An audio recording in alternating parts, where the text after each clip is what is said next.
is up? Welcome to another episode of Maximilian Must Know. Doing something pretty highly requested today. We looked at soaps, top 10 favorite shaving soaps and creams a few weeks ago. Today we're going to do top 10 favorite aftershaves. I obviously have about 50, and to me these are the 10 best. Now we do have two honorable mentions.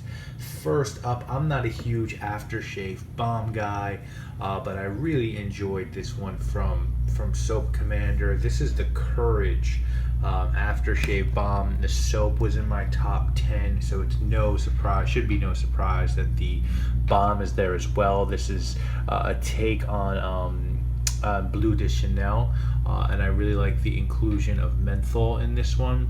So really nice job by Soap Commander. That's honorable mention number one. Whoops. Honorable mention number two is one you might not expect, but easily one of my favorites. I love this one. It's a little hardcore. You gotta sort of be ready for the bracing nature of this one, but if you can hack it, it's just a great menthol. It is Sage Rub, and they call this one an invigorating splash for a head and tonic. I'll just tell you guys, it is a hardcore menthol aftershave, and I really like that one as well. So top 10, guys, let's just do it. Set it off with this one. I only have a small sample of this one, but this is from the house of Fine Aftershave. There are quite a few that could have been here. This is their American blend. This is my favorite. This is a take on a Rive Gauche. It has that little bit of anise in it, also a little bit of lavender. It's very clean, fresh, sort of smells like a classic American cologne. Also feels really good on the face. So number 10 on the list is Fine's American blend. Number 9 on the list, Scott sent me these a long time ago, and I was so impressed by them. I did a review on all of them. You'll see the theme here sort of is I like ones that give you some bite, and this one definitely has some bite. From Captain's Choice, this is Cat 09 Tails, and you really sort of got to give this one a couple minutes before it really starts to burn. And of course it has that beautiful bay rum snap to it. I think Captain's Choice is far and away the best bay rum aftershave maker. So number 9 is Cat 09 by Captain's Choice. Number 8, Country Club. And this is, I just think, a beautiful aftershave by Country Club. I love Country Club's products. I love the Orange Blossom Body Wash. This is going to be their classic Fougere aftershave, and I just think it really does have that classic feel. If you like Clubman Pinot, you will love this one. It's clean, it's crisp, reminds me a little bit of Sartorial. Really well done, and again, really nice on the skin. So number 8, Country Club Fougere. Now number 7, a little bit off the beaten path, but whoa, man, this is just such a good job on this one. This really does smell like the soda. It has that aldehydic thing to it, so you can almost smell the bubbles in this one. Number 7 from Ginger's Garden, guys, we have ginger ale aftershave. I just think that's incredible, and it feels so good on the skin. Number 6, another one off the beaten path, but I really recommend you guys take a look at it if you haven't. I did a whole video on this brand a while back, and really enjoy their products overall. They also make face towels that have this formula on it from Ursa Major. This is their 4-in-1 essential face tonic, and it has aloe, bamboo, and lemon, and it is just fantastic for an aftershave. I think it goes for about 20 bucks. It is so worth it. I love using this in the heat and in the summer, and sometimes I do just treat it as a facial tonic. So number 6 on the list, Ursa Major 4-in-1 tonic. Number 5, guys, it's the old classic, not much more needs to be said, Clubman by Pinot.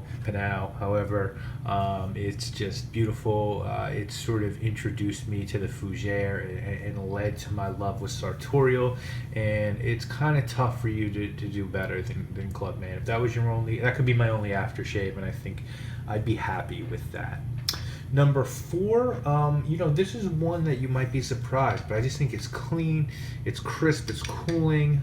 It doesn't try to do too much, and I think that's what appeals to it so much with me. It just does its thing, and then you can put in a nice cologne after, and not really have it be affected. And it does a great job on the skin. It cools, it tones, it refreshes. It's just Pro Rosso. It's just Pro Rosso green, and it's easily one of my favorite. As you can tell at number 4, it is one of my favorite aftershaves. Number 3 on the list now, I'll argue and say I think Joe did a good job making a oud aftershave here, and I know he was trying to honor the stallion. I just don't think it smells like Acqua di Parma, Colonia, Intensa Oud. To me, it smells a lot more like Montal's Napal Oud, which is really one of my top 5 oud scents of all time. But if you haven't already guessed it, of course, number 3 on this list is Razor Rocks the Stallion. Oh, what a great aftershave that is. If you haven't tried it, guys, you got to get your hands on the Stallion, especially for my oud lovers out there. Number 2 on the list. Oh man, did I gush over this one when I first got my nose on it, and for good reason. I know that it's not a take on Alt Innsbruck, but it is inspired by Alt Innsbruck. But I shouldn't even say that, because Doug made a modern classic with this one. It's fresh, it's light, it's clean, it's crisp. It's everything right with aftershave. Like, it's the perfect aftershave as far as I'm concerned. If I only could have one, it would be a really tough choice between this and my number 1, but this is right up there. Guys, of course, this is Alfine. And my number 1 favorite aftershave, I couldn't believe this knocked Alfine off. But, guys who know me know that really my favorite known frags, maybe not my favorite, but it's right up there, is Anise Licorice Fennel. And Doug made a special aftershave that was meant to smell like Good and Plenty. Now, in a study they did, I guess women said that they found the smell of Good and Plenty to be the sexiest smell they tested out of a bunch of different aromas. And so Doug made an aftershave called K. And K, in terms of how it is on the face with the rose water, the hydrosol, the glycerin, the aloe, it's just a wonderful performing aftershave that gives me such a cooling feeling, and it's also a gorgeous smell. It does smell exactly like Good and Plenty, 1-to-1 almost. So my number 1 favorite aftershave is K by Phoenix Artisan Accoutrements. So there you go, guys. Those are my top 10 favorite aftershaves with 2 honorable mentions. If you have any questions about any of these, I'd be more than happy to try to answer them for you guys. I will see you later this week, of course, with more videos. Talking all about how sharp they are, these